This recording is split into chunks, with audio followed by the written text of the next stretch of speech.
Ladies, gentlemen, and friends, we have come to the much awaited segment of today's program, and that is the excellent opportunity we are privileged to get today. The opportunity of interacting with the Honorable Prime Minister, Shri Narendra Modi ji.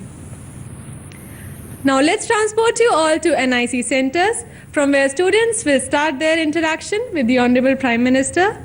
We will first be showing you a brief film on the students' achievements and then invite questions. We will now take you to NIC Nizamabad to show you a film on Malawat Purna's achievements. नन्ही सी मालावत पूर्णा ने 13 साल की उम्र में ही विश्व कीर्तिमान तोड़ा था और 25 मई सन 2014 को माउंट एवरेस्ट को सर करने वाली सबसे कम उम्र की पर्वतारोही बनी थी।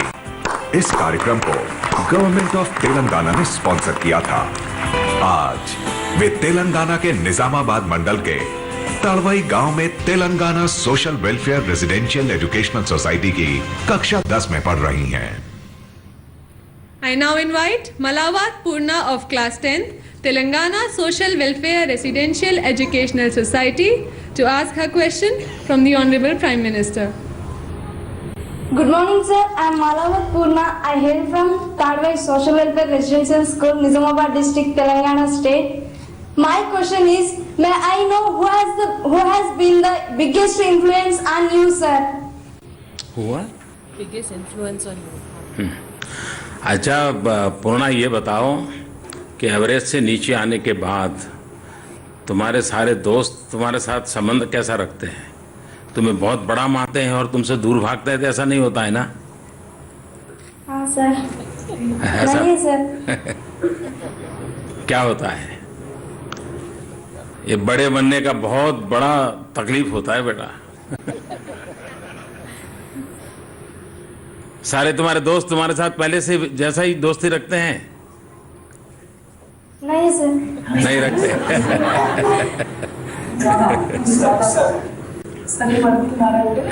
ఫ్రెండ్స్ ముందు లాంటి మీలో ఉన్నారా లేకపోతే ఏదో మార్పు ఉంది దాంట్లో?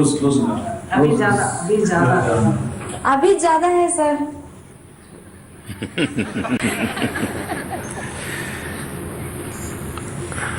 बेटा, तुम्हारा सवाल बड़ा महत्वपूर्ण है कि मेरे जीवन पर किसकी ज्यादा इन्फ्लुएंस रही है। वैसे जीवन बनता है किसी एक व्यक्ति के कारण नहीं बनता है। अगर हम रिसेप्टिव माइंड के हैं, हर अच्छी चीजों को ग्रहण करने का प्रयास करते रहते हैं, तो एक निरंतर प्रवाह चलता रहता है। लोग हमें कुछ न कुछ दे करके जाते हैं। कभी कभार रेल के डिब्बे में प्रवास करते समय 2 घंटे में एक आध चीज़ सीखने को मिल जाती है। तो एक तो मेरा स्वभाव बहुत छोटी उम्र से जिज्ञासु रहा, क्यूरियोसिटी रहती थी, चीज़ों को समझने की कोशिश करता था, उसका मुझे बेनिफिट ज़्यादा मिला। दूसरा, मेरे सब टीचर के प्रति मेरा थोड़ा लगाव रहता था। मेरे परिवार में भी एक हमारी माताजी वगैरह हमारी काफ़ी देखभाल करती थी। लेकिन बचपन में छोटा गांव था तो और कोई एक्टिविटी नहीं थी, तो समय कहाँ बिताए, तो हम लाइब्रेरी चले जाते थे। और अच्छा था कि मेरे गांव में अच्छी लाइब्रेरी थी, किताबें भी अच्छी थी। तो स्वामी विवेकानंद जी को पढ़ने का मुझे अवसर मिलता था और ज़्यादातर मुझे फिर उसी में मस्त रहने का आनंद आने लग गया। तो ऐसा लगता है कि शायद उन किताबों ने और उनके जीवन ने मुझ पर ज्यादा प्रभाव पैदा किया होगा। Thank you. Thank you, sir. Thank you, sir. Now let's connect you to NIC Imphal to get a glimpse of Nimdaishing Shelly Kipgen's accomplishments. निमदेइचिंग शैली किपगेन मणिपुर के जवाहर नवोदय विद्यालय सेनापति 2 में 8वीं कक्षा में पढ़ती है। अपने आसपास के लोगों और स्कूल के साथियों से उसकी खूब बनती है। वो बहुत मेहनती और आज्ञाकारी लड़की है। साइंस ओलंपियाड फाउंडेशन नई दिल्ली द्वारा ब्रिटिश काउंसिल की पार्टनरशिप में आयोजित चौथे इंटरनेशनल इंग्लिश ओलंपियाड में उसने पहला स्थान प्राप्त किया है। I now request Nimdaishing Shelly Kipgin of Class 8 of Jawahar Navodaya Vidyalaya to address her question to the Honorable Prime Minister. Good morning, Honorable Prime Minister, sir. My name is Nimdaishing Shelly Kipgin of Jawahar Navodaya Vidyalaya, Senapati 2, Manipur. And my question is, sir, I want to become a successful leader and contribute to politics. What personality traits and qualities do I need to nurture? Sir, please. देश में एक जो राजनीतिक जीवन की इतनी बदनामी हो चुकी है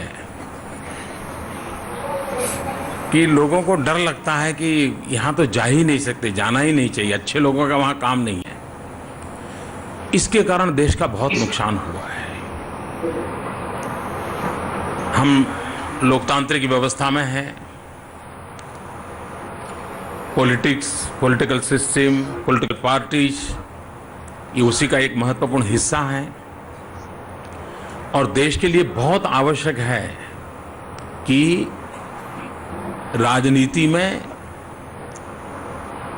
अच्छे लोग आए, विद्वान लोग आए, जीवन के भिन्न भिन्न क्षेत्र के लोग आए, सभी क्षेत्रों के लोग रहने चाहिए और तभी हमारी राजनीतिक जीवन भी अत्यंत समृद्ध बनेगा।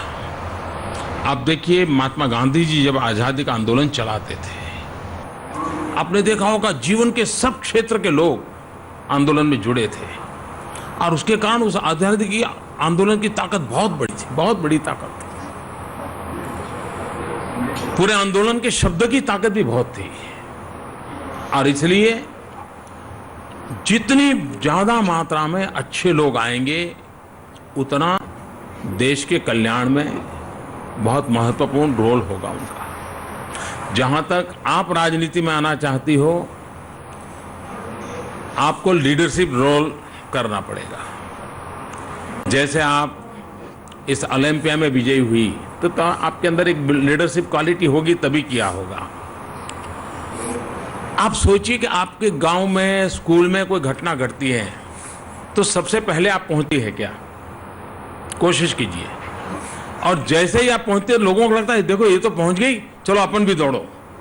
मतलब कि आपकी लीडरशिप क्वालिटी धीरे धीरे धीरे एस्टैब्लिश हो जाएगी।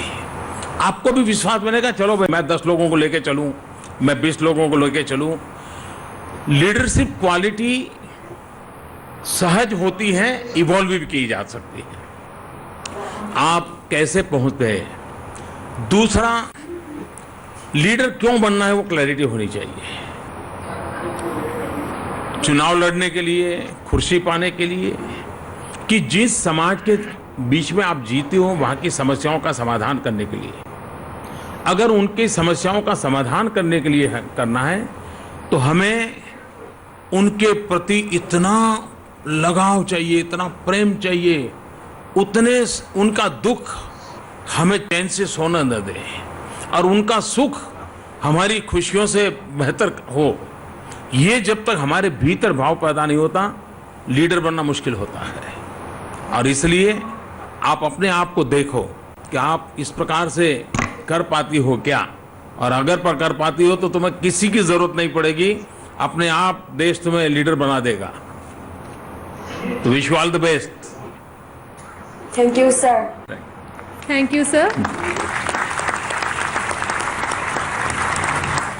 Now let's connect you to NIC Dehradun to present you a glimpse of the achievements of Sarthak Bhardwaj.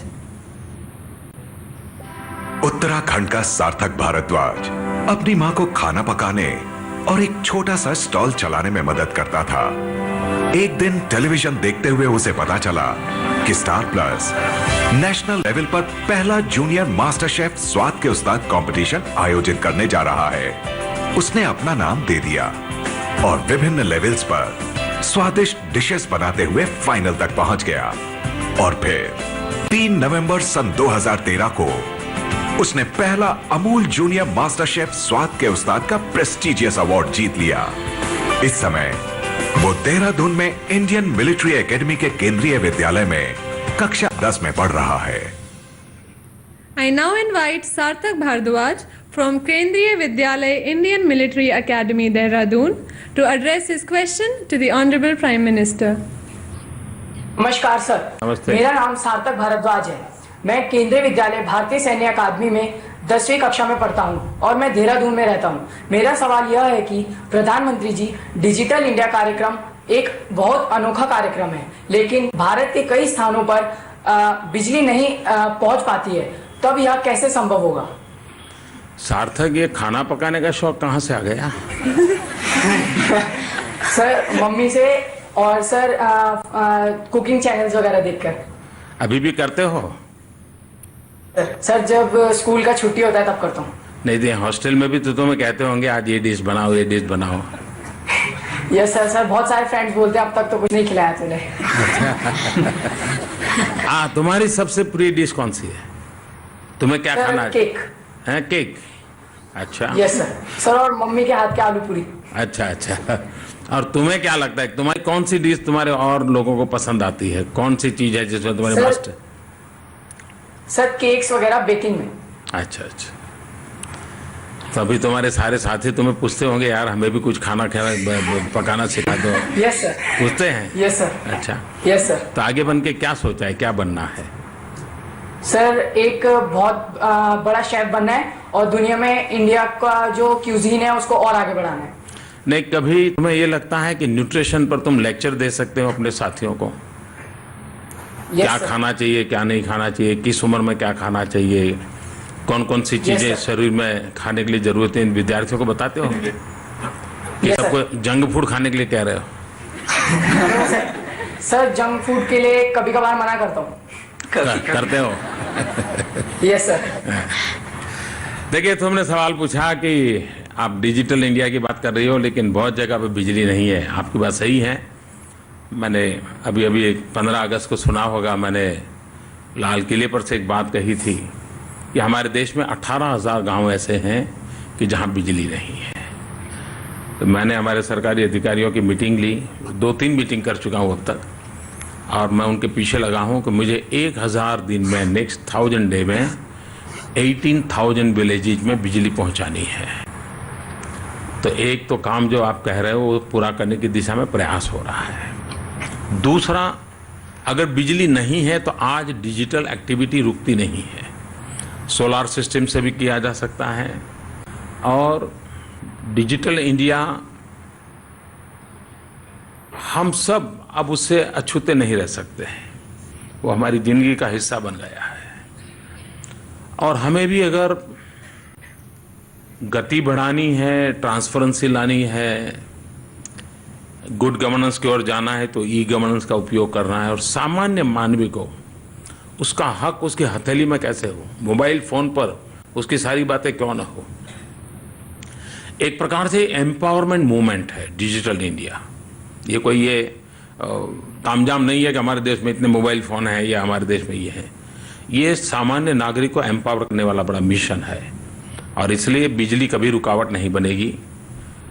दूसरा, मेरा एक ड्रीम है कि 2022 जब देश आज़ादी के 75 साल मनाए, तब तक घरों में 24/7 बिजली होनी चाहिए। बिजली बीच बीच में चली जाती है ना, आपके दिल्ली में तो अनुभव है, जनरेटर रखना पड़ता है, तो उससे मुक्ति मिलनी चाहिए। इस पर मैं लगा हूं, तो आप जो चाहते हैं वो हो जाएगा। धन्यवाद। Thank you sir.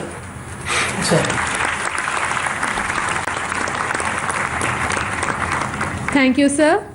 Now let's take the audience to NIC Panji, Goa to get a glimpse of Sonia Yellappa Patil's achievements. Ladies and gentlemen, Sonia Yellappa Patil is a special child. Goa की सोनिया येल्लप्पा पाटिल इन दिनों pre vocational training ले रही हैं। शानदार personality के साथ dancing, swimming, acting और अपने साथियों की मदद करना उसकी हॉबीज हैं। वो खेलों में कई इनाम जीत चुकी हैं। उसने दिल्ली में आयोजित special Olympic national level games में 100 मीटर और 200 मीटर में भाग लिया। और दोनों में गोल्ड मेडल जीते। इसके बाद सन 2015 में लॉस एंजलिस में हुए world special Olympics summer games में 200 मीटर और 400 मीटर में गोल्ड और सिल्वर मेडल जीतकर देश का नाम रोशन किया। वो एक अनमोल हीरा है। I now invite Sonia Yelappa Patil to please address her question to the Honorable Prime Minister. नमस्ते सर। नमस्ते। मेरा नाम सोनिया पाटिल, दिशा स्कूल पणजी गोवा से हूँ। आपको कौन सा गेम पसंद है? अच्छा, तुम अमेरिका गई तो क्या लेके आई? गोल्ड मेडल और सिल्वर मेडल लाई। अच्छा, और कुछ खुद के लिए लाई क्या? तुम्हारे सारे दोस्त क्या कहते हैं तुम्हें? तुम्हारे घर में मामा चाचा सब क्या कहते हैं? बहुत अच्छे खेलते। तुम्हें ये खेलने के लिए किसने हिम्मत दी? हमारे सर ने दिया है। सर ने दिया? क्या नाम है सर का? अमित सर है सर। लेकिन मम्मी तो कहती हो कि नहीं, तुम खेलने के लिए जाना नहीं, घर में पकाओ, खाना पकाओ, मदद करो, छोटे भाई को खिलाओ, ऐसा कहती है ना? मैं कहती थी मैं नहीं खेलती। फिर भी किया तुमने। हाँ।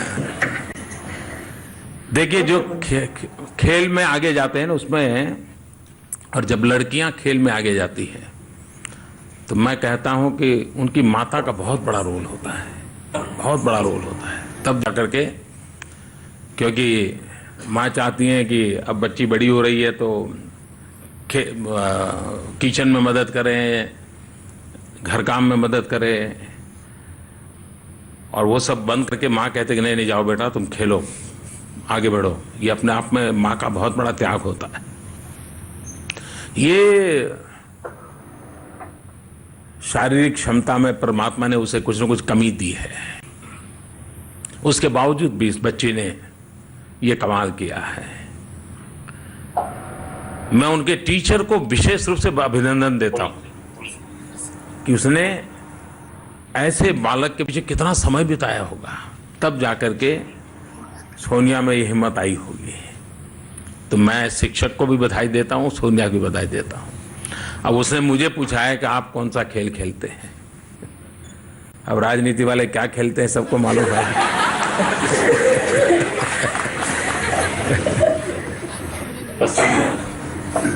लेकिन मैं सामान्य एक छोटे से गांव से था, और उस समय हमने तो सारे आज जो खेल के नाम है वो तो कभी सुना नहीं था, देखा तो सवाल ही नहीं था, और न ही हमारा कोई पारिवारिक ऐसा बैकग्राउंड था कि हम कोई ऐसे खेल खेल पाए। तो पेड़ पे चढ़ जाना, लटक जाना, उछल जाना, यही हमारे खेल हुआ करते थे। ज़्यादा से ज़्यादा कबड्डी और खो खो जो स्कूल में खेलते थे। लेकिन मुझे कपड़े हाथ से धोने पड़ते थे तो मैं तालाब जाता था, तो उसके कारण मुझे तैरना आ गया। तो फिर वो मेरी हॉबी बन गई। काफ़ी देर तक मैं तालाब में तैरता था, तो वो मेरी एक आदत बन गई थी। थोड़ा आगे बढ़ा, योगा की दुनिया से जुड़ गया, तो फिर उसमें मेरी रुचि बढ़ने लग गई। लेकिन जिसको आप खेल कहते हैं, लेकिन मेरे एक टीचर थे परमार साहब करके, अब तो पता नहीं कहाँ है, मैंने बाद में ढूंढा लेकिन मुझे कभी मिले नहीं। वे बड़ौदा के पास पादरा के शायद रहने वाले थे, और मेरे गांव में वो टीचर थे, वो पीटी टीचर थे, और उन्होंने एक पुरानी व्यायामशाला को जिंदा किया था। तो मैं सुबह 5 बजे उस व्यायामशाला में चला जाता था और मल्लखंब सीखता था मैं, लेकिन न मेरी उतनी क्षमता थी, मैं किसी स्पर्धा वर्धा में पहुंच नहीं पाया। लेकिन उनके कारण मैं थोड़ा बहुत मल्लखंब सीख रहा था। लेकिन हमारे, जैसा आप जानते हैं, हमारे देश के गाँवों में उस प्रकार से तो खेल वेल होते नहीं है। लेकिन जैसे हिंदुस्तान का हर बालक होता है, क्रिकेट खेलता नहीं तो कम से कम क्रिकेट जहाँ खेला जाता है वहाँ किनारे पर बैठा रहता है, और बॉल बाहर गया तो बेचारा उठा करके ले करके देता है उनको। तो मैं ये सेवा बहुत करता था। सोनिया, बहुत बहुत अभिनंदन, बहुत बधाई तुम्हें। आपसे बात करके बहुत अच्छा लगा। Thank you. Thank you. Thank you. Thank you, sir. Now let's take you to NIC Bengaluru to have a glimpse of Team Pentagon's achievements. Ladies and gentlemen, Team Pentagon is a group of 5 girls. आप लोग वही हो जो मुझे parliament में आए थे मिलने के लिए? Yes, sir. हाँ, दिखता है।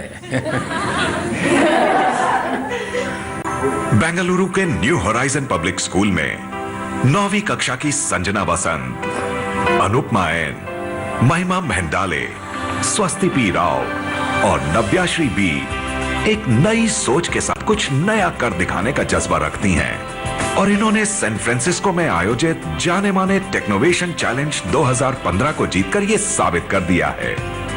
इन्हें प्रधानमंत्री नरेंद्र मोदी के स्वच्छ भारत अभियान और डिजिटल इंडिया पहल से प्रेरित होकर मोबाइल ऐप सेलिक्सो के लिए पुरस्कृत किया गया है। एंड्रॉइड मोबाइल एप्लीकेशन सेलिक्सो सूखे कचरे को खरीदने और बेचने के लिए ऑनलाइन मार्केटप्लेस प्रदान करता है। ये दुकानदारों, सूखा कचरा जमा करने वालों और रिसाइकलिंग एजेंसियों को टारगेट करता है। ये कचरे को फायदे की चीज बनाकर रोड साइड दुकानों को अपना सूखा कचरा सही तरीके से जमा करने के लिए प्रोत्साहित करता है। May I now request Anupama N of Team Pentagon to kindly address a question to the Honorable Prime Minister. Good morning, sir. Good morning. We are Team Pentagon. Good morning. We are Team Pentagon, and our question to you is: given the condition of the waste management sector of India, which is highly unorganized, high intervention of the government is required. Sir, what are the main challenges or problems you faced when you were implementing your initiative, the Swachh Bharat Abhiyan? जब मैंने विचार रखा था तब तो मुझे लग रहा था बहुत चैलेंजेस है, तो अब नहीं लग रहा है। इसलिए नहीं लग रहा है कि 8वीं 9वीं कक्षा की बच्चियां भी अगर वेस्ट मैनेजमेंट पर ऐप बनाती हो और दुनिया में जाकर के इनाम जीत करके आती हो, मतलब मेरा देश स्वच्छ होके रहेगा।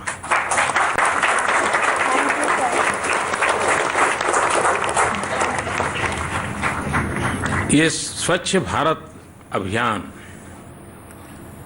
ये ज़्यादा हमारे स्वभाव से जुड़ा हुआ है। अगर हम लोग गंदगी से नफरत करने का स्वभाव डेवलप कर लें तो स्वच्छता अपने आप आएगी। मुझे इन दिनों कई लोग मिलते हो, कहते हैं हमारे घर में हमारा पोता जो है 3 साल का है, लेकिन वो कूड़ा कचरा कहीं फेंकने नहीं देता है और बोले मोदी मोदी करता है। तो एक पूरे, और मैं बताऊं, इस काम में सामान्य रूप से सरकार कोई कार्यक्रम लाती है या कोई राजनेता किसी कार्यक्रम को बोलता है तो हमारे देश में सिर्फ विपक्ष नहीं और लोग भी उसकी बाल की खाल उधेड़ने में लग जाते हैं, उसको परेशान कर देते कि ये नहीं हुआ, वो नहीं हुआ, वे नहीं हुआ। ये कार्यक्रम ऐसा है कि जिसका सब कोई समर्थन कर रहा है। आपने देखा होगा मीडिया के लोगों ने इसको कितना आगे बढ़ाया है। अपने एडवर्टाइजमेंट का समय छोड़ करके, यानी कमाई छोड़ करके, वो स्वच्छता के लिए कैमरा लेके खड़े हो जाते हैं और कोई फेंकता है तो लेकर के फिर उसका इंटरव्यू करते हैं, उसको डरा देते हैं। अब ये लोक शिक्षा का जो काम हो रहा है। दूसरा है व्यवस्थाएं। ये बात सही है कि हमें वेस्ट मैनेजमेंट किए बिना हम अल्टीमेट सॉल्यूशन नहीं ला सकते। कुछ सरल उपाय है, सरल उपाय एकदम। मान लीजिए एक छोटा शहर है, उसे 5 किलोमीटर की रेडियस में कुछ गांव है। अगर वो गांव अर्थवॉर्म्स ला करके, केचुए ला करके ये शहर का कूड़ा कचरा वहां डाल देते हैं और उन केचुओं से अगर फर्टिलाइजर बनाते हैं और फर्टिलाइजर बेचते हैं तो शहर स्वच्छ हो जाता है, गांव को इनकम हो जाती है और आसानी से चीजों को जोड़ा जा सकता है। छोटे छोटे प्रयोग हैं, उससे भी हम वेस्ट को वेल्थ में क्रिएट कर सकते हैं।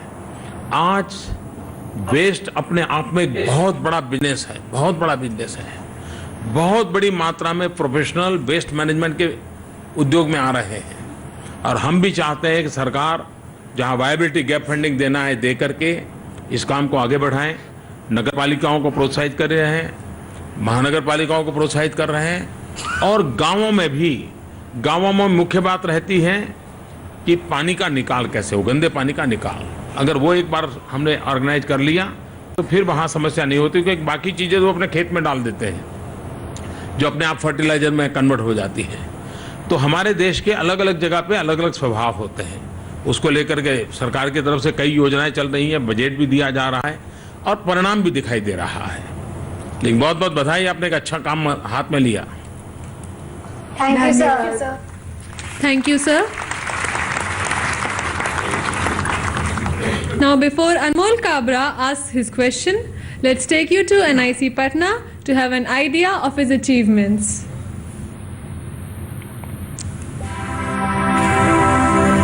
12वीं कक्षा के विद्यार्थी अनमोल काबरा कई काम एक साथ करते हैं और दिल्ली पब्लिक स्कूल पटना बिहार के दमदार टीम प्लेयर हैं। अपने project manage to resource conversion of organic waste to energy शीर्षक से तैयार की गई अपनी केस स्टडी के लिए उन्हें 20वीं राष्ट्रीय बाल विज्ञान कांग्रेस में असाधारण आंका गया था। वे ऑस्ट्रेलियन नेशनल केमिस्ट्री क्विज के भी विजेता रहे हैं। इतनी कम आयु में सशक्त व्यक्तित्व और संवाद कौशल धरने वाला ये युवा छात्र कई सम्मान अपने नाम कर चुका है, जैसे कि इन्होंने सीबीएसई, एनसीईआरटी और एनसीएसटीसी द्वारा आयोजित विभिन्न राज्य और राष्ट्रीय के अकादमिक आयोजनों में भाग लिया है। भविष्य में आगे चलकर अनमोल कंप्यूटर साइंस और इंजीनियरिंग में पढ़ाई करना चाहते हैं, जिसके माध्यम से वे अनुसंधान और विकास के क्षेत्र में अपना करियर बनाना चाहते हैं। May I now invite Anmol Kabra of class 12th of Delhi School Patna to kindly address his question to the Honorable Prime Minister. अनमोल, तुम्हारी आवाज नहीं सुनाई दे रही है। Good morning, Honorable Prime Minister, sir. हाँ अनमोल। Sir, I am Anmol Kabra, a class 12 student of Delhi Public School, Patna. And my question is, for lakhs of students aspiring to become engineers, doctors, etc., excelling in a 3-hour competitive exam becomes the whole and sole purpose of education, sacrificing their school life, their childhood and curiosity. Sir, what message do you want to give to them, and what steps will you take to improve this situation? अनमोल, तुम इतने छोटे हो और अभी जो film दिखाई उसमें तुम भी तो इंजीनियर बनना चाहते हो। सर, इंजीनियरिंग मेरा एक एम है, मिशन तो कुछ और ही है सर। लो, नहीं, किसी ने तो तुम्हें दबाव डाला होगा। सर, दबाव तो अब सब डालते हैं। अच्छा। हाँ सर। तुम्हारे मास्टर जी परेशान करते हैं क्या? ये करो, वो करो, तुमको ये टैलेंट दी है तो ये करो, ऐसा होता है क्या? हाँ सर, बहुत बार होता है। हाँ, और घर में क्या कहते हैं? होता है बल्कि। और जब घर में क्या होता है? घर में भी कहते हैं एक्स्ट्रा एक्टिविटी बहुत खराब करते हो तुम, अपना दिमाग एक जगह पे लगा, ऐसा कहते होंगे? कभी कभी सर, पर पापा मम्मी बहुत सपोर्टिव है। पापा क्या करते हैं? पापा बोलते हैं कि नहीं, जो तुम्हें अच्छा करते क्या करते हैं? क्या नौकरी करते हैं? बिजनेसमैन है। बिजनेसमैन है सर, व्यापारी है। अच्छा, अच्छा। देखिए, ये बात सही है कि हमारे यहाँ माँ बाप का एक स्वभाव होता है कि जो काम वो नहीं कर पाए अपने जीवन में वो बच्चों से करवाना चाहते हैं। जो पिता खुद डॉक्टर बनना चाहता था, बन नहीं पाया, तो बेटे के पीछे पड़ जाता है, तू डॉक्टर बन, तू डॉक्टर बन। ये सबसे बड़ा कठिनाई है। सचमुच में एक छोटा सा बदलाव लाने के लिए मैं प्रयास कर रहा हूँ, आने वाले दिनों में शायद होगा। आपने देखा होगा हमारे यहाँ स्कूलों में कैरेक्टर सर्टिफिकेट देते हैं। जब स्कूल लिविंग सर्टिफिकेट मिलता है तो उसके साथ कैरेक्टर सर्टिफिकेट भी मिलता है। आपको भी मिला होगा, हम सबको भी मिला होगा। हर एक के पास कैरेक्टर सर्टिफिकेट होता है, और जो जेल में है उनके पास भी होता है।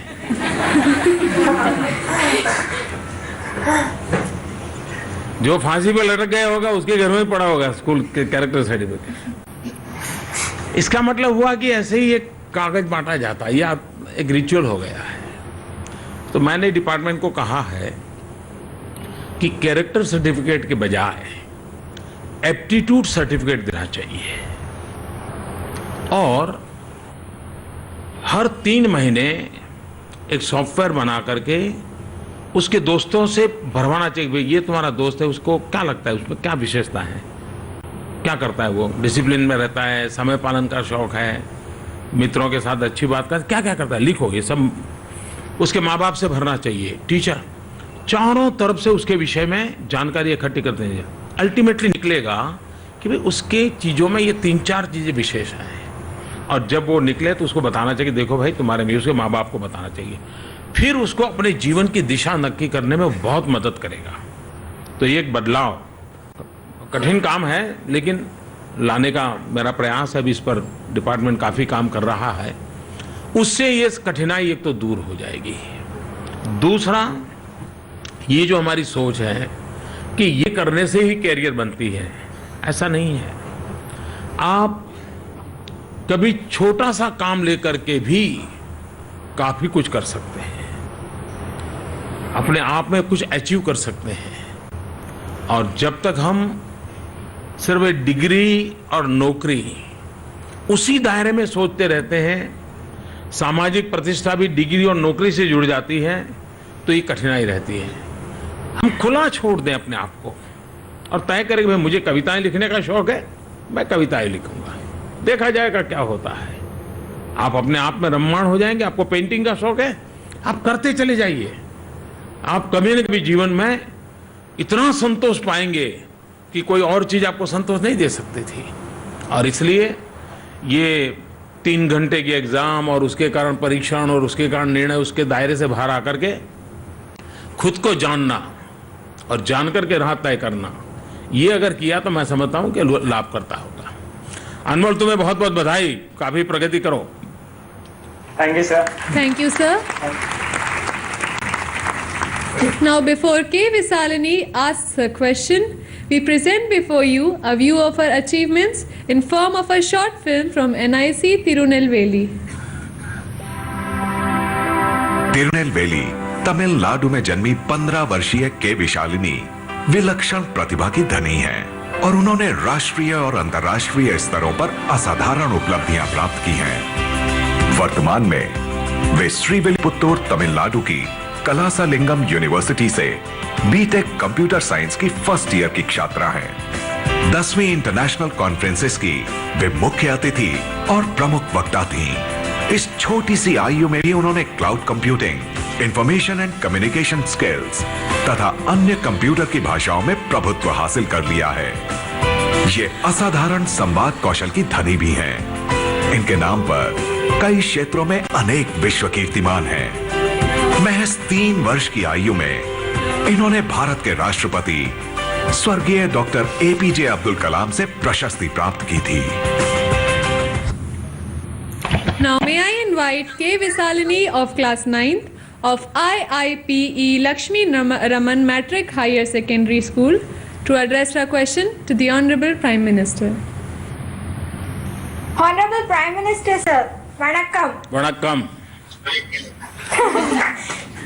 I'm K. Visalini from Tirunelveli, Tamil Nadu. I feel very honored to speak to you, sir. Sir, I would like to work for my country, India. In what ways can I serve my country? Can you please advise me for what I can do? देखिए, अभी तुमने जो किया है वो भी देश की सेवा की है, अभी जो कर रही हो वो भी देश की सेवा है। कुछ लोगों के मन में रहता है कि भाई देश की सेवा करना यानी फौज में जाना, देश की सेवा करना मतलब राजनेता बनना, चुनाव लड़ना। ऐसा नहीं है। देश की सेवा हम छोटी छोटी चीज़ों से भी कर सकते हैं। अगर एक बालक अपने घर में 100 रुपये का बिजली का बिल आता है और वो प्रयास करे कि बिना समय बिजली बंद कर दो, पंखा बंद कर दो, फालतू लाइट, और 100 रुपये का 90 रुपये का बिल आ गया, मैं समझता हूँ ये देश की सेवा है। देश की सेवा ने कोई बहुत बड़ी बड़ी चीजें करनी नहीं होती है। हम खाना खाते हैं और कभी कभी खाना छोड़ देते हैं, वेस्ट जाता है। अब मुझे बताइए, ये अगर न हुआ और खाना जितना चाहिए उतना ही लिया, उतना ही खाया, वो देश की सेवा है कि नहीं है? वो देश की सेवा है। तो हमारे स्वभाव में लाने की आवश्यकता है कि हमारे सामान्य व्यवहार से मैं देश का कुछ नुकसान तो नहीं करता हूं, मेरे समय का, शक्ति का उपयोग मैं देश के लिए ही करता हूं क्या? आप देखिए अगर मैं स्कूटर चालू किया इतने में फ़ोन आया और मैं अंदर दौड़ा घर में फ़ोन लेने के लिए, और बाहर स्कूटर चालू चल रहा है, पेट्रोल जल रहा है, पैसा तो आपका जा रहा है लेकिन देश का भी जा रहा है। बहुत सी चीज़ें ऐसी हैं जिसको सहज रूप से करने से भी हम देश की सेवा कर सकते हैं। हम मान लीजिए थोड़ा पढ़े लिखे हैं और हमारे घर में कपड़े धोने वाली कोई महिला आती है, 40-50 साल उसकी आयु है। कभी मन करता है क्या कि उसको बिठाऊं और मैं उसको सिखाऊं, चलो भाई मैं आधा घंटा आपके साथ बैठूंगी और आपको मैं पढ़ना सिखाऊंगी। मैं समझता हूं एक बड़ी आयु की उम्र जो हमारे घर में घर काम करती है, लेकिन अगर उसको थोड़ा सिखा दिया पढ़ना और वो शिक्षित हो गई तो आप बहुत बड़ी देश सेवा का हिस्सा है वो। करोड़ों लोगों के द्वारा छोटे छोटे देश हित के काम, इससे बड़ी कोई देशभक्ति नहीं हो सकती। करोगे? Will do something. Thank you sir. Thank you. Thank you, sir. We now take the audience to NIC Bengaluru to get a view of Atmik Ajoy's achievements. Karnataka के आत्मिक अजोय एक उत्साही, जोशीले और विनम्र छात्र हैं। बचपन में ही उन्हें किडनी की तकलीफ हो गई थी। तब उनके पिता ने उन्हें अपनी एक किडनी दान की, जिसके बाद उन्हें करीब 5 महीने स्कूल से छुट्टी लेनी पड़ी थी। अपनी दुर्बल काया के बावजूद कड़ी मेहनत और लगन के बल पर 6वीं कक्षा में 98.5% अंक प्राप्त करके उन्होंने प्रथम स्थान प्राप्त किया। साइंस या फेस्टम जैन साइंस फेयर में रोड स्मूथनेस डिटेक्टर शीर्षक से बनाए गए विज्ञान के प्रोजेक्ट के लिए उन्होंने प्रथम पारितोषिक जीता। 9वीं ग्रेड में उन्होंने राष्ट्रीय स्तर की कॉन्फ्रेंस लेक सिंपोजियम 2014 में अपनी टीम का प्रतिनिधित्व किया था। सक्रिय पर्यावरणवादी आत्मिक वर्तमान में ई वेस्ट की रिसाइकलिंग पर एक प्रोजेक्ट का नेतृत्व कर रहे हैं, जिसे साहस नामक एक गैर सरकारी संस्था द्वारा स्कूल में चलाया जा रहा है। वो एक जिज्ञासु क्विजर हैं और उन्होंने कर्नाटक राज्य स्तरीय कीसा क्विज में कांस्य पदक जीता है। I now invite Atmik Ajoy of class 10th of Little Flower Public School, Bengaluru, to address his question to the Honorable Prime Minister. Good morning, Honorable Prime Minister, sir. Sir, why are the youth of today not willing to take up teaching as a lucrative profession? Statistics clearly show that India lacks good teachers. Sir, how can we attract the best of the youth today to the teaching profession and motivate them to become the next Sir Sarvepalli Radhakrishnans of tomorrow? आत्मिक, तुम क्या बनोगे? You become.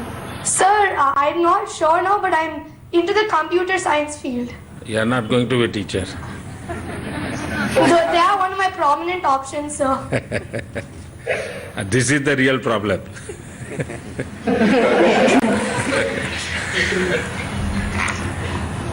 ऐसा नहीं है कि देश में अच्छे टीचर नहीं हैं।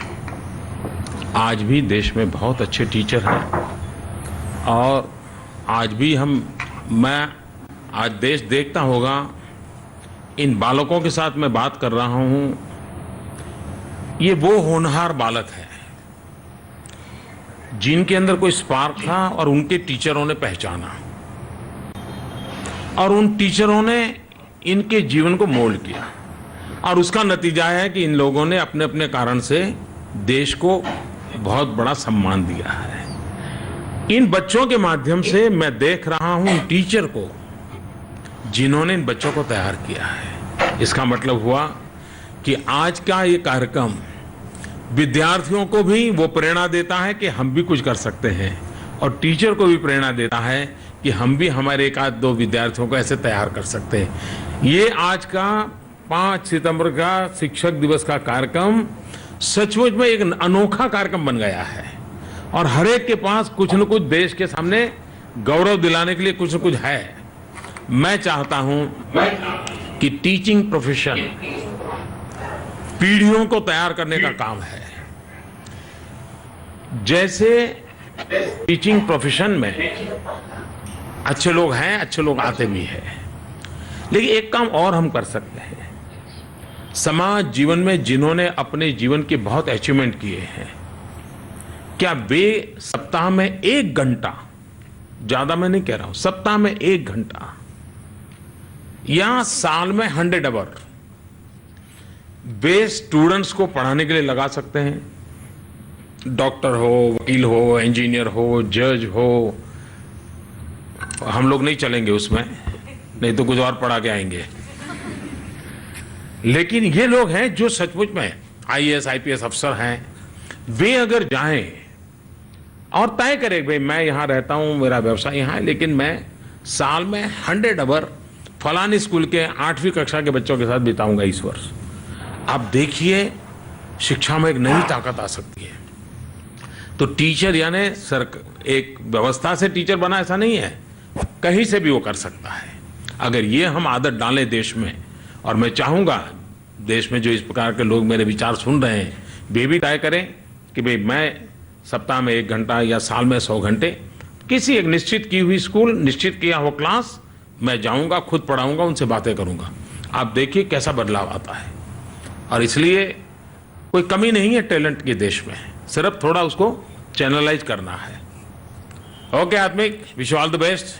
तबीयत कैसी रहती है अभी? तुम्हारा मेडिकल चेकअप रेगुलर होता है? Yes, sir. हाँ? You don't have any problem?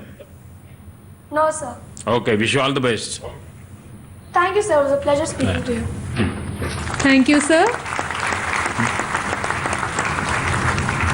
Now let's take the audience to NIC Bokaro to have an idea of the feats achieved by Anshika Mins.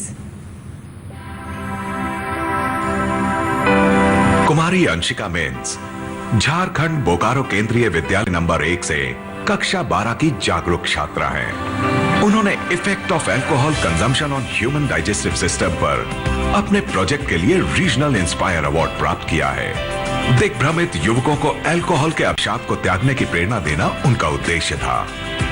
Anshika ने कक्षा 10 में असाधारण क्यूमुलेटिव ग्रेड पॉइंट्स प्राप्त किए हैं। क्षेत्रीय स्तर पर उन्होंने विभिन्न अकादमिक गतिविधियों में भाग लिया है।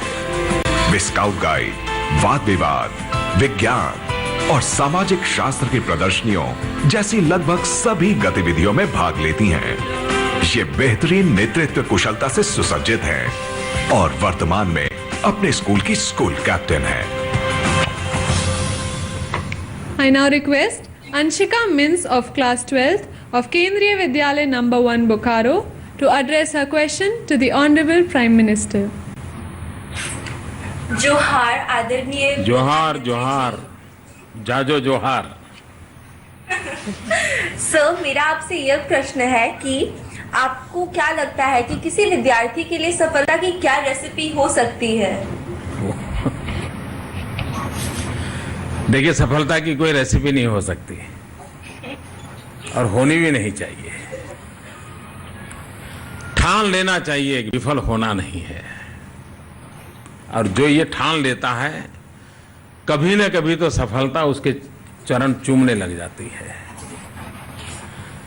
एक कठिनाई रहती है ज्यादातर लोगों में कि एक प्रकार से अगर एकाध विफलता आई तो वो विफलता उसके सपनों का कब्रिस्तान बन जाती है। विफलता को कभी भी सपनों का कब्रिस्तान नहीं बनने देना चाहिए। एक्चुअली विफलता को हमें सपने पूरे करने के लिए सीख लेने का आधार बनाना चाहिए, एक फाउंडेशन बनाना चाहिए।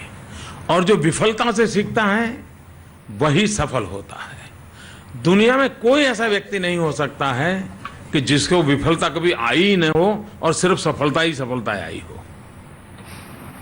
और इसलिए विफलता की तरफ देखने का दृष्टिकोण सफलता के लिए बहुत बड़ा महत्वपूर्ण होता है। आप लोगों को मैं एक किताब पढ़ने के लिए सुझाव देता हूं। 1913 में शायद ये किताब लिखी गई थी और शायद दुनिया की हर भाषा में ये किताब उसका ट्रांसलेशन हुआ है। पॉलिएना, किताब का नाम है पॉलिएना। और उसमें हर चीज को पॉजिटिव कैसे देखना एक दृष्टिकोण दिया है। और बहुत छोटी किताब है, 60-70 पेज की किताब है। आप लोग तो एकदम फटाक से पढ़ लोगे और फिर तो आप स्कूल में उस पर गेम कर सकते हो। हर घटना को आप उस पॉलिना की किताब से देख करके बता दो, देखो ये इसका अर्थ ये है, ये इसका अर्थ ये है। हर चीज में से निकाल सकते हो वो ना। आपके स्कूल में खेल का एक कारण भी बन सकते हैं पॉलिना बुक। तो एक तो मैं आग्रह करूंगा कि आप सब बच्चों ने उस किताब को पढ़ना चाहिए, जिसमें पॉजिटिव थिंकिंग के लिए काफ़ी अच्छा मार्गदर्शन है। और इसलिए मैं कहता हूं कि इसको रेसिपी की तरह कोई ये 4 चीज़ डालो, ये 4 चीज़ डालो, ये चीज़ 2 सुबह करो, 1 दिन शाम को करो, फिर सक्सेस हो गए, ऐसी कोई रेसिपी नहीं हो सकती है। और इसलिए हमारे मन की रचना होनी चाहिए कि मुझे विफल नहीं होना है। मैं सब अब कभी देखा होगा आपने, कोई एक व्यक्ति ड्राइविंग सीखता है और सीखने के बाद एक आध बार गाड़ी लेके जाता है और एक छोटा सा एक्सीडेंट हो जाता, डर जाता है, फिर जीवन भर गाड़ी को हाथ नहीं लगाता है, फिर तो कभी ड्राइवर बने नहीं सकता। कुछ लोग सोचते हैं कि मुझे तैरना सीखना है, लेकिन मैं पानी में जंप नहीं लगाऊंगा। अगर तुम पानी में कूदोगे नहीं तो तुम तैराक कैसे बन सकते हो? तो पहली तो बात होती है, झोंकना पड़ता है अपने आप झोंक दीजिए, सफलता कभी न कभी मिलेगी। सफलता को समय के पाबंदी में मत डालिए, सफलता के कोई पैरामीटर तय मत कीजिए। मान लीजिए आप 100 मीटर की दौड़ में गए हैं और आप 10वें नंबर पे आए हैं, दुनिया की नजरों में आप विफल हो गए, लेकिन पिछली बार अगर आप 4 मिनट में दौड़े थे, इस बार 3 मिनट में पूरा किया, मतलब आप सफल है। चीजों को कैसे देखते हैं उस पर है। अगर ये आपने कर लिया तो मैं नहीं मानता हूं कि विफलता कभी आपके पास आ सकती है। और आप तो खुद लीडर हो। अब मैं आपके यहाँ झारखंड के नेता यहाँ बैठे हैं, मैं उनको कह रहा हूँ कि ये अंतिका का नाम लिखो, अब 4 साल के बाद वो लीडर बन जाएगी। Thank you very much, sir. Thank you, sir. Thank you, sir. We now connect to NIC Srinagar to have a glimpse of Rabia Nazir's achievements. Rabia नजीर जम्मू व कश्मीर के कुलगाम में रहती और केंद्रीय विद्यालय में 8वीं कक्षा में पढ़ती है। उसे खो खो और बैडमिंटन खेलना बहुत पसंद है। इसके अलावा खाना पकाना, पढ़ना और कुदरत को देखना समझना उसे अच्छा लगता है। आगे चलकर वो एस्ट्रोनॉमर बनकर कुदरत और अंतरिक्ष के बारे में जानना चाहती है। कश्मीर की धरती की संकटग्रस्त वनस्पति पर उसके प्रोजेक्ट को रीजनल इंस्पायर अवार्ड मिला है। Now I invite Rabia Nazir of class 8th of Kendriya Vidyalaya Amino Kulgam to address her question to the Honorable Prime Minister. Good morning, sir. Good morning, Rabia. I am Rabia from Kendriya Vidyalaya Aminu Kulgam. Sir, my question is, when you were a student, what fascinated you the most? Your classroom learning or activities outside the classroom? रदिया, तुमने क्या खोज किया है? What is your achievement? Sir, endangered flora of Kashmir grasslands. And who inspired you? Sir, my teacher. Your teacher. मुझे राधिया पूछ रही है कि आपको क्लासरूम में आपका ज़्यादा अच्छा रहा कि क्लासरूम के बाहर रहा? मैं पढ़ने में बहुत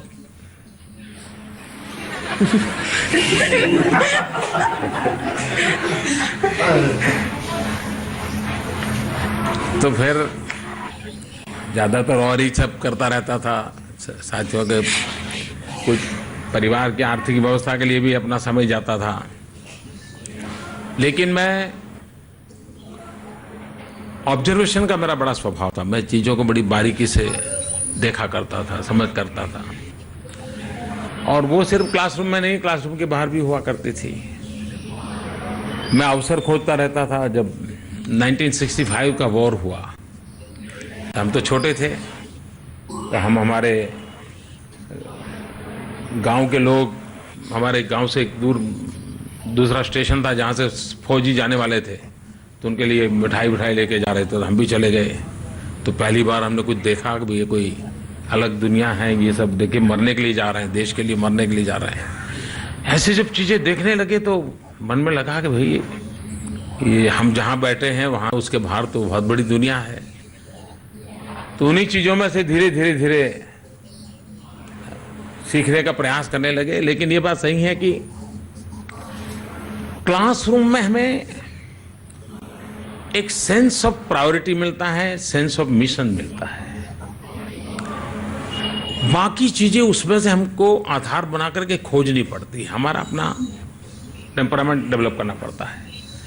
और मेरा शायद बाहर की तरफ ध्यान ज़्यादा था और शायद उसी ने मुझे बनाया होगा, ऐसा लगता है मुझे।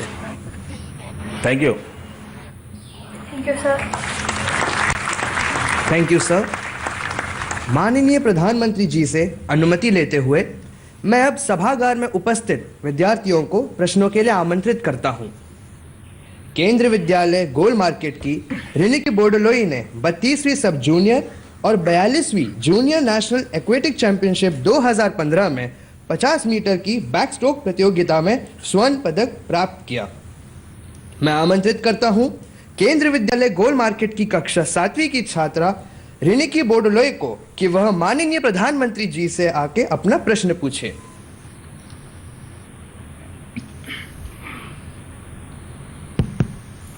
Good morning, Honorable Prime Minister. My question is, everybody knows that you have penned down a collection of poems titled Akkha Adhanya Chhe. Our eyes are so blessed. How do you develop interest in literature? आप कहाँ आसाम से हैं?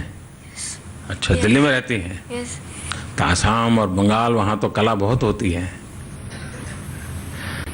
ये बात सही है कि यहाँ से सब लोग होंगे जितने स्टूडेंट, आप में से कौन है जिसने कविताएं लिखी है? कभी एक आध लाइन, 2 लाइन, कितने हैं? जरा हाथ ऊपर करो तो देखिए, काफी हैं। मतलब कि हर एक के भीतर कविता का वास होता है, हर एक के इंसान के अंदर।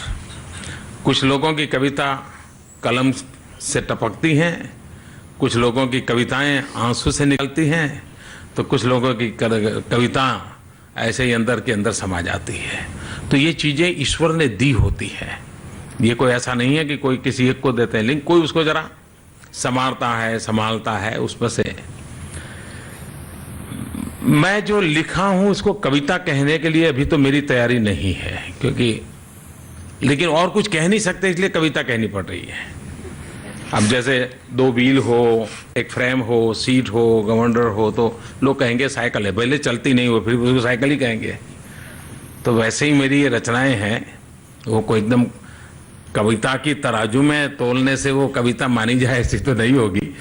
लेकिन मेरे मन में जो भाव उठते थे, मैं जो मैंने पहले ही कहा, मेरा बड़ा ऑब्जर्वेशन का स्वभाव था, प्रकृति से साथ ज़्यादा जुड़ा रहता था, उन्हीं चीज़ों को कभी कभार कागज़ पर डाल देता था। फिर एक कभी मैंने तो सोचा भी नहीं था, लेकिन हमारे गुजरात के साहित्यिक जगत के एक बहुत बड़े व्यक्ति थे, वो मेरे पीछे लग गए और फिर उनके आग्रह पर वो छप गई। तो छपने के बाद दुनिया को पता चला कि ये भी ये काम करता है। तो ऐसे ही हुआ गया है, कोई खास कारण नहीं है। चलते चलते दुनिया को देखता था, अनुभव करता था, तो अपनी अभिव्यक्ति कागज़ पे व्यक्त कर देता था, और उसी की वो किताब है। अब तो उसके शायद और कई भाषाओं में उसका ट्रांसलेशन भी हुआ है, लेकिन मुझे आपने देखी उस किताब को? देखा है? ऑनलाइन अवेलेबल है, ऑनलाइन मेरी सारी किताबें अवेलेबल हैं, आप ऑनलाइन उसको देख सकती हैं। Thank you. Thank you. धन्यवाद माननीय महोदय।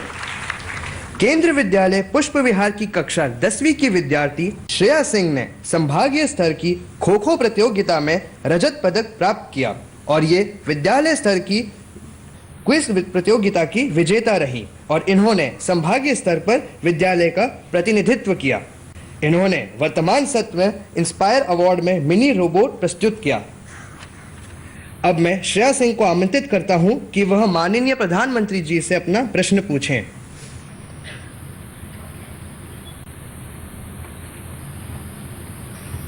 Good morning, sir. I am Shreya from Kendriya Vidyalaya Pushpa Vihar. I am a student of class 10th. Honorable Prime Minister, HRD Minister, teachers, and students are here. I would firstly like to extend a very warm-hearted welcome to you all and felicitate you all on the very auspicious occasion of Teachers' Day. Sir, my question to you is that whenever we see you speaking in public, even today, you never use a written speech, which motivates us deeply. Sir, I want to know that how have you developed the mastery in oratory? क्या शुभ नाम बेटा, तुम्हारा नाम? श्रेया सिंह. श्रेया, अभी तुम बोल रही हो ना, तो बहुत अच्छा बोल रही हो. Thank you sir. तो तुम्हें ऑरेटरी आती है? देखिए, अगर अच्छी ऑरेटरी के लिए सबसे पहली आवश्यकता है आपने अच्छे श्रोता बनना चाहिए. अगर आप बहुत अच्छे लिसनर हैं और बड़े अच्छे ढंग से सुनते हैं, मतलब सिर्फ कान नहीं, आँख, विचार, सब चीज़ें अगर इन्वॉल्व है, तो आपको धीरे धीरे ग्रास्प हो जाएगा और आप आसानी से, आपका कॉन्फिडेंस लेवल अपने आप बनना लगा. अच्छा, ये करता है मैं भी कर सकता हूँ, ये कर सकता है मैं भी कर सकता हूँ. दूसरा, ये चिंता मत कीजिए कि और लोग क्या कहेंगे. ज़्यादातर लोग इस बात से डरते हैं कि यार खड़ा हो जाऊंगा, माइक नहीं चलेगा तो क्या होगा, मेरा पैर फिसल जाएगा. चिंता मत कीजिए. ज़्यादा से ज़्यादा पहली बार 2 मिनट हंसेंगे लोग, हंसने दीजिए ना, क्या है. ये कॉन्फिडेंस लेवल होना चाहिए. तीसरा, नोट बनाने की आदत होनी चाहिए. हमारी रुचि के जो सब्जेक्ट है उसमें कहीं पर भी कुछ पढ़ा तो लिख लेना चाहिए. मटेरियल तैयार होता जाएगा, फिर जब कभी ज़रूरत पड़ी तो वो आपका मटेरियल आपके नॉलेज के लिए बड़ा उपकारक होगा. और चीज़ों को पढ़ोगे, बोलोगे तो आर्टिकुलेशन आ जाएगा. दूसरा एक प्रॉब्लम होता है ऑरेटर्स का कि उनको जो बताना है वो बताने में बड़ी देर हो जाती है और तब तक लोगों का ध्यान हट जाता है. इसके करेक्शन के लिए अगर लिखने की आदत डाल दो कि आपको जो कहना है ये 2 वाक्य से कहूँ तो अच्छा रहेगा कि 1 वाक्य से कहूँ तो अच्छा रहेगा, शार्पनेस आएगा. और ये प्रैक्टिस से हो सकता है. मैंने सब नहीं किया है क्योंकि मेरे पास वो, मुझे कोई काम नहीं था तो मैं बोलता था तो बोल दिया, ऐसा ही है. लेकिन अगर ढंग से करना है. दूसरा, इन दिनों आप लोग तो गूगल गुरु के विद्यार्थी हैं तो पब्लिक स्पीकिंग के बहुत सारे कोर्सेज चलते हैं, उस पर आप उसको स्टडी कर सकते हैं. दूसरा, आप YouTube पर जाकर के दुनिया के कई ऐसे गणमान्य लोग हैं, उनके स्पीचेज अवेलेबल है, उसको थोड़ा देखना चाहिए. तो आपको धीरे धीरे ध्यान में आएगा, हाँ हम भी कुछ कह सकते हैं, हम भी कुछ बोल सकते हैं. मैं कागज इसलिए नहीं रखता है कि मैं वो अगर रखूं तो गड़बड़ हो जाता है इसलिए मैं रखता नहीं उसको अपने पास. धन्यवाद. Thank you sir. धन्यवाद माननीय महोदय. केंद्रीय विद्यालय जनकपुरी की कक्षा 12वीं की छात्रा अनामिका दुबे को राष्ट्रीय संस्कृत संस्थान के द्वारा 2,500 रुपए की छात्रवृत्ति संस्कृत में विशिष्ट योग्यता प्राप्त करने के कारण प्रदान की गई. इन्होंने अंतर्राष्ट्रीय गणित वर्ष 2014 में और राष्ट्रीय संस्कृत संस्थान द्वारा आयोजित वाद विवाद प्रतियोगिता में प्रथम स्थान प्राप्त किया. अब मैं आमंत्रित करता हूं केंद्रीय विद्यालय जनकपुरी की विद्यार्थी अनामिका दुबे को कि वह अपना प्रश्न पूछें. सुप्रभात सर. सुप्रभात. मैं अनामिका दुबे कक्षा 12वीं की छात्रा केंद्रीय विद्यालय जनकपुरी से आई हूँ. प्रधानमंत्री महोदय जी, मेरा आपसे यह प्रश्न है. जैसा कि आप जानते हैं आजकल विद्यार्थियों के ऊपर बहुत दबाव रहता है इंजीनियर अथवा डॉक्टर बनने का. हम अपने अभिभावकों को कैसे समझाएं कि यदि आपके अभिभावकों ने भी आप पर इसी प्रकार का कुछ दबाव डाला होता तो शायद आज इस देश को आपके जैसा अद्भुत प्रधानमंत्री नहीं मिल पाता. क्या कहना चाहेंगे इस बारे में आप पत्रकार बनना चाहती है क्या? Yes sir. गुबा करके पूछ रही है. आज जितने मीडिया वाले हैं वो तुम्हारा नाम लिख के रखेंगे. देखिए, मेरे नसीब में तो वो था नहीं कि शायद मैं अगर स्कूल में क्लार्क भी बन गया होता तो मेरे माँ बाप के लिए वो बड़ा उत्सव होता. उनके लिए ऐसा आनंद होता कि वहाँ चलो बच्चा बड़ा बन गया। तो इसलिए वो डॉक्टर मैं बनूं या इंजीनियर बनूं, वो सपने देखने की वो स्थिति ही नहीं थी, क्षमता नहीं थी, वो अवस्था नहीं थी। तो वो तो शायद, लेकिन मैं इस बात से सहमत हूं कि माँ बाप ने अपने सपने अपने बच्चों पर नहीं थोपने चाहिए। और जब आप अपने सपने अपने बच्चों पर थोपते हैं, इसका मतलब आप अपने बच्चे को जानते नहीं हैं, न उसकी क्षमता जानते हैं, न उसका स्वभाव जानते हैं, क्योंकि आपने ध्यान नहीं दिया है। और पिता तो इतने पता नहीं क्या व्यस्त है, उनको फुर्सत ही नहीं है। कभी मेहमान आएंगे तो बच्चे को बुला कर, अरे भाई तुम क्या पढ़ते हो? 8वीं। हाँ मेरे बेटी 8वीं पढ़ती है। ऐसा ही करते हैं पिताजी। उनको मालूम नहीं होता है मेरी बेटा 8वीं में है, 7वीं में है, 5वीं में है। वो इतने अपनी दुनिया में व्यस्त होते हैं और फिर कह देते तुम डॉक्टर बनो, तुम इंजीनियर बनो। और इसलिए माँ बाप ने अपने बच्चों के साथ समय बिताना चाहिए, उनसे पूछते रहना चाहिए तुम्हें क्या लगता है, तुम्हें क्या अच्छा लगता है, और जो अच्छा लगता है उसमें उसने मदद करनी चाहिए। तो सफलता बहुत आसानी से मिलेगी, थोप देने से नहीं मिलेगी। और इसलिए तुम्हारी चिंता स्वाभाविक है, लेकिन मैं तुम्हारे माता पिता को जरूर संदेश देता हूं कि अगर तुम्हें जर्नलिस्ट बनना है तो तुम्हें जरूर मदद करें। धन्यवाद सर। Thank you. धन्यवाद माननीय महोदय।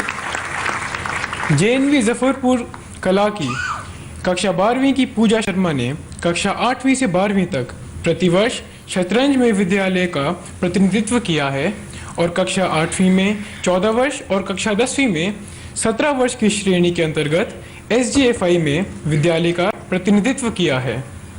अब मैं पूजा शर्मा को माननीय प्रधानमंत्री जी से प्रश्न पूछने के लिए आमंत्रित करता हूं।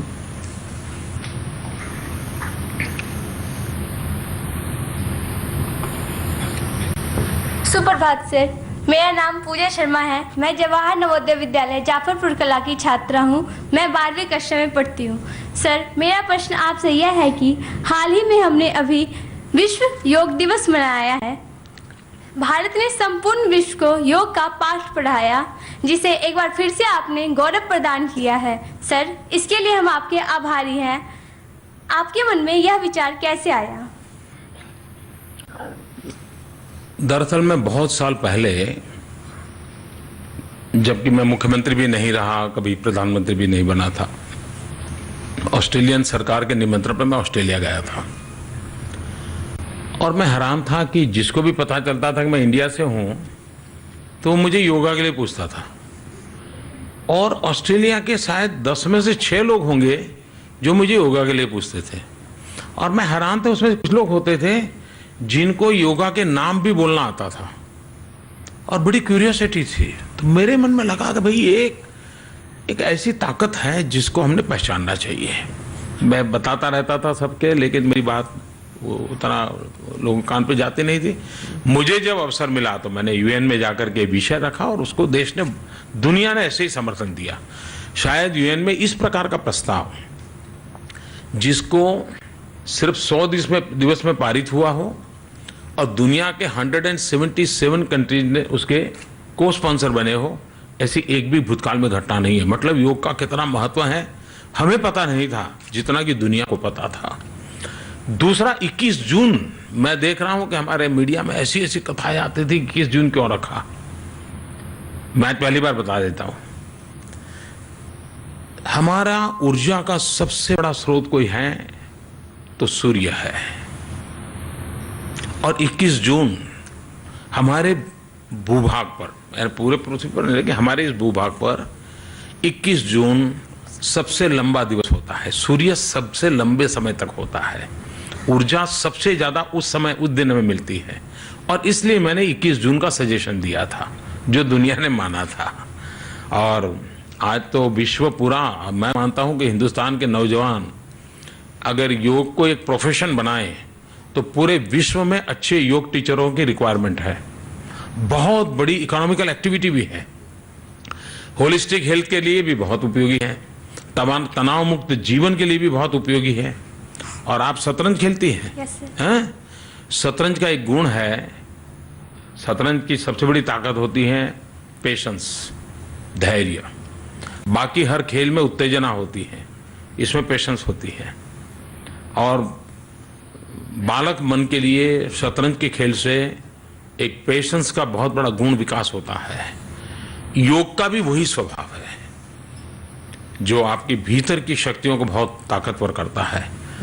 तो अब दुनिया ने इसको स्वीकारा है, अब हम लोगों की जिम्मेवारी है कि हम इसको डाइल्यूट ना होने दें और एक्चुअली जो रियल योग है उससे दुनिया परिचित हो, ये भारत की जिम्मेवारी बनती है। Thank you. धन्यवाद सर। धन्यवाद महोदय। JNV मुंगेशपुर के कक्षा 11वीं के दिव्यांश बहुप्रतिभा के धनी हैं। इन्होंने NCC, भारत स्काउट एवं गाइड और पार्टी सहगामी गतिविधियों में सक्रिय रूप से भाग लिया है। अब मैं आमंत्रित करता हूं JNV मुंगेशपुर के दिव्यांश को कि वह अपना प्रश्न पूछें। A very good morning, Honorable Sir. I am Divyansh Singh from Jawahar Navodaya Vidyalaya, Mungeshpur, Delhi. I am the student of 11th Science. Honorable Sir, my question to you is, we really like your unique sense of dressing. You are like a brand ambassador of Indian clothes and color. Modi Kurta has become very popular. So, how did the idea came in your mind in promoting the Indian clothes all over the world?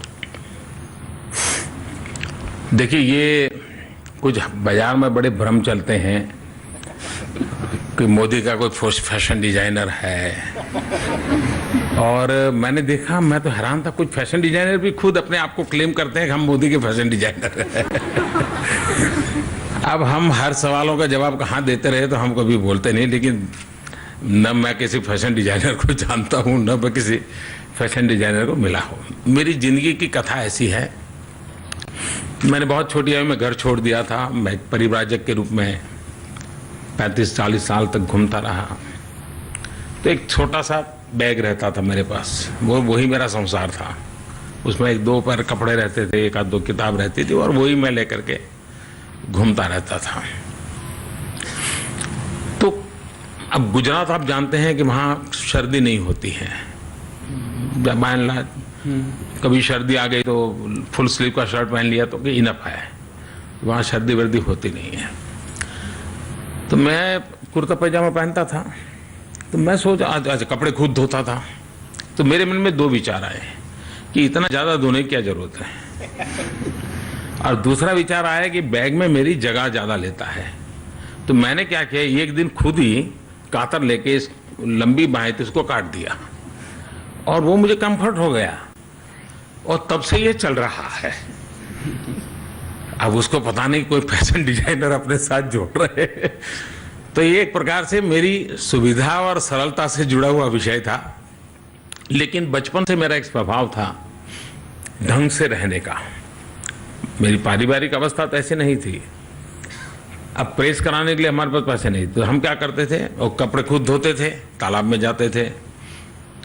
फिर सुबह school जाने से पहले मैं बर्तन में लोटा बोलते हैं, उसमें कोयला रख देता था, गरम कोयला, और फिर उसी से प्रेस करता था, और फिर स्कूल पहन करके बड़े ठाठ से जाता था।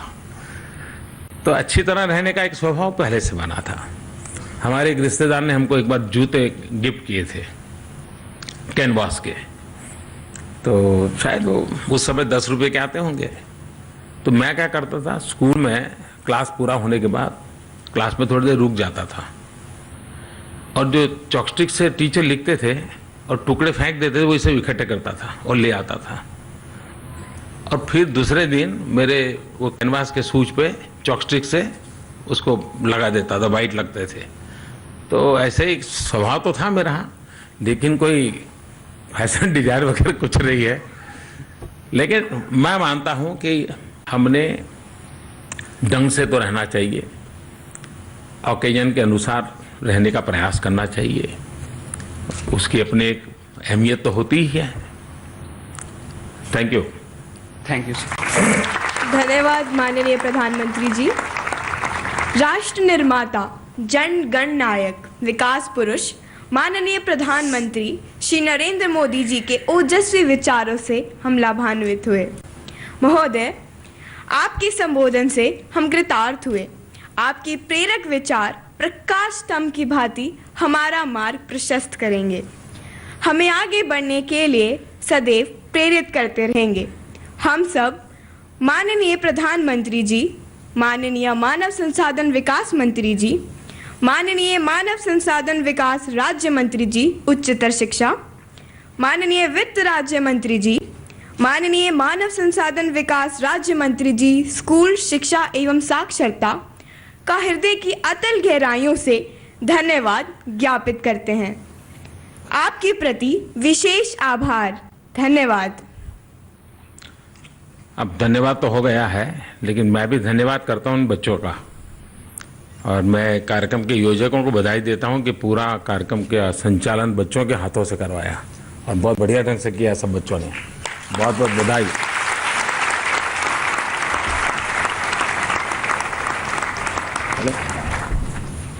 The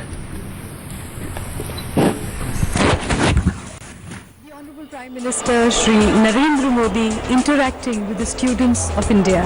He shared with them his Modi को आपने सुना बच्चों के साथ उनकी ये बातचीत एक अलग ढंग में बच्चों से रूबरू होते हुए, और इस गीत के बीच प्रधानमंत्री नरेंद्र मोदी वहां से निकलते हुए बहुत सारी बातें हुई। प्रधानमंत्री ने बच्चों के तमाम सवालों का जवाब दिया।